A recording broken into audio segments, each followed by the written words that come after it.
नमस्कार, मैं नंदराम पालीवाल, सह आचार्य राजनीति विज्ञान। आज इस वीडियो में भारत छोड़ो आंदोलन के क्या कारण थे, इसके बारे में चर्चा करेंगे। तो भारत छोड़ो आंदोलन के कारणों में पहला 1935 के भारत शासन अधिनियम के प्रति असंतोष।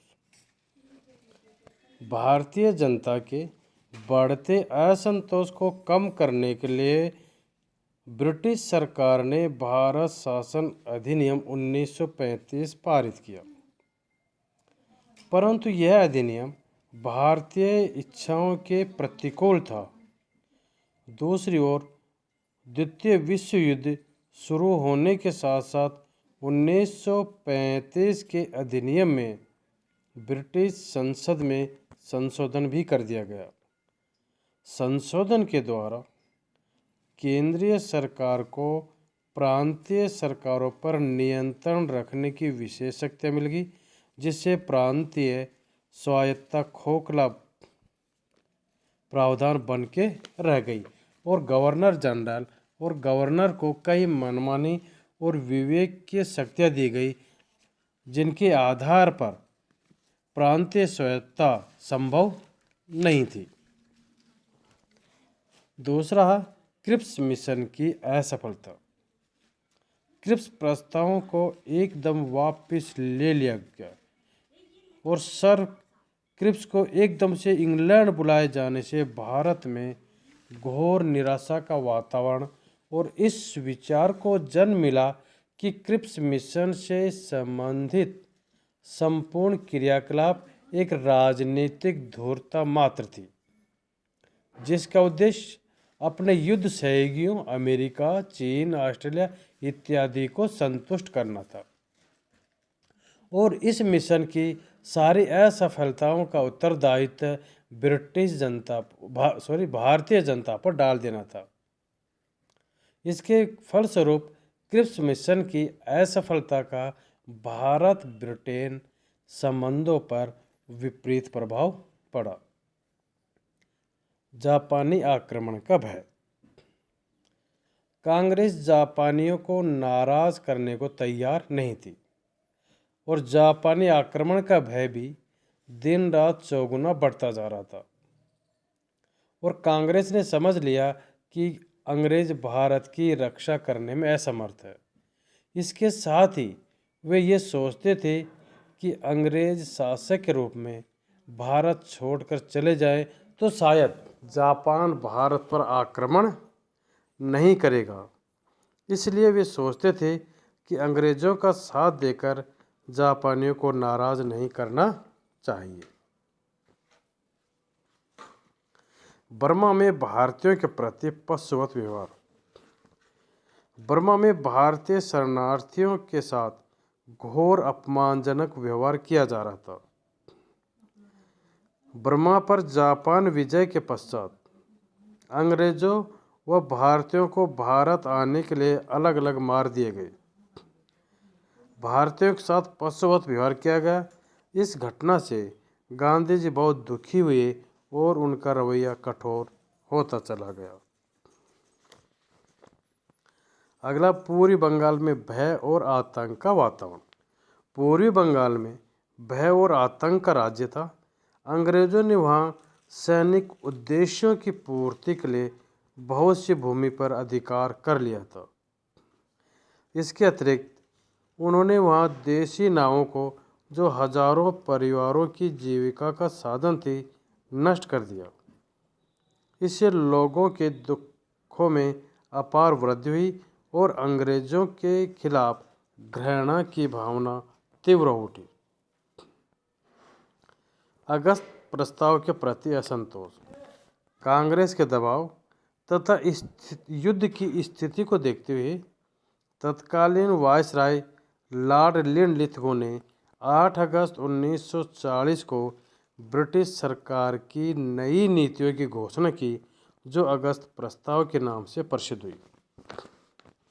इस प्रस्ताव में कहा गया कि भारत के लिए संविधान का निर्माण भारतीयों द्वारा किया जाएगा। प्रस्ताव में कहा गया कि गवर्नर जनरल की कार्यकारिणी में विस्तार करके भारतीयों को भी सम्मिलित किया जाएगा तथा युद्ध परामर्श परिषद का निर्माण किया जाएगा। लेकिन प्रमुख राजनीतिक दलों के विरोध किए जाने के कारण अगस्त प्रस्ताव लागू नहीं किया जा सका।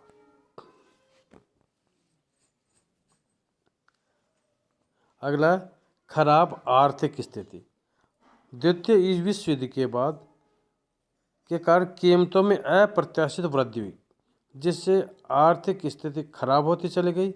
सरकार द्वारा इस शोचनीय स्थिति से छुटकारा पाने के लिए कोई सकारात्मक कदम नहीं उठाया गया।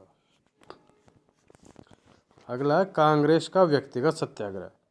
महात्मा गांधी ने नवंबर 1940 में अपना अंतिम व्यक्तिगत सत्याग्रह आरंभ कर दिया। इस सत्याग्रह के माध्यम से महात्मा गांधी ब्रिटिश सरकार के प्रति नैतिक विरोध दर्शाना चाहते थे। यह सीमित लोगों के लिए था। विनोबा भावे प्रथम सत्याग्रही थे।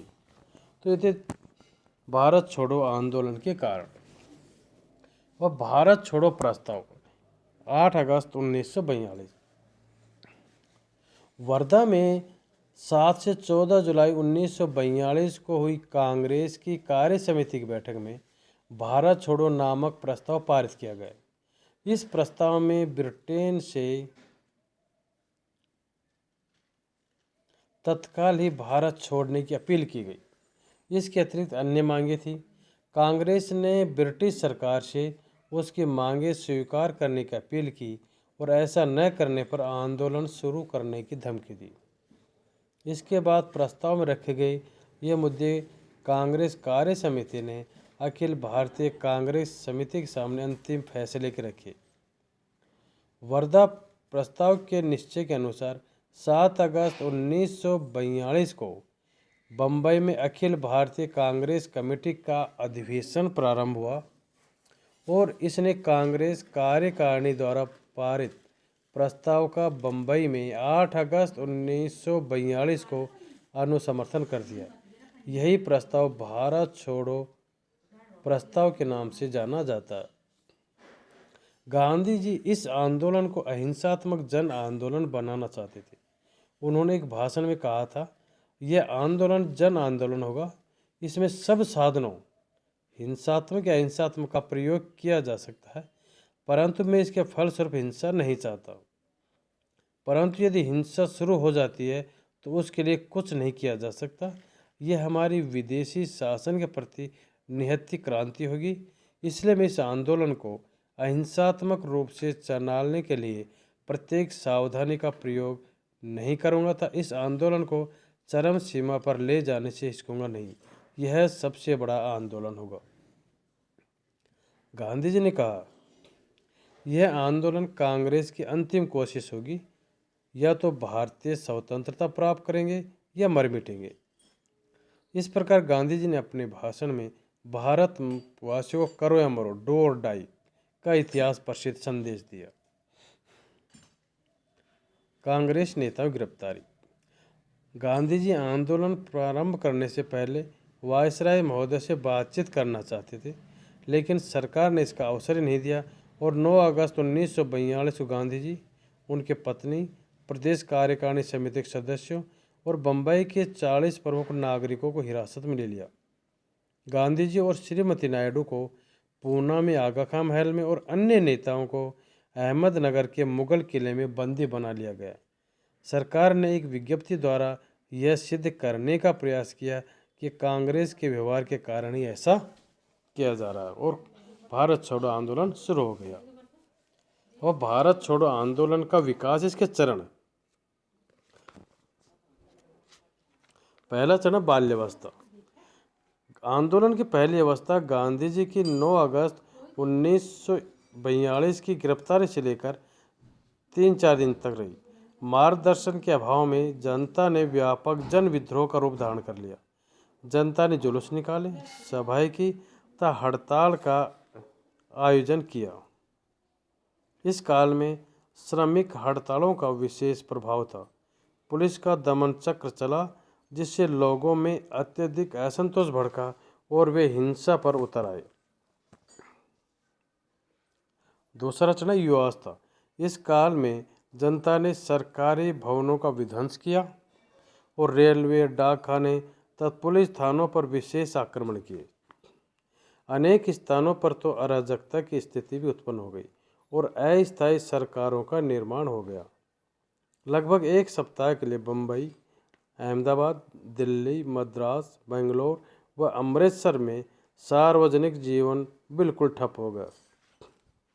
आंदोलन को दबाने के लिए सरकार ने काफ़ी अत्याचार किए।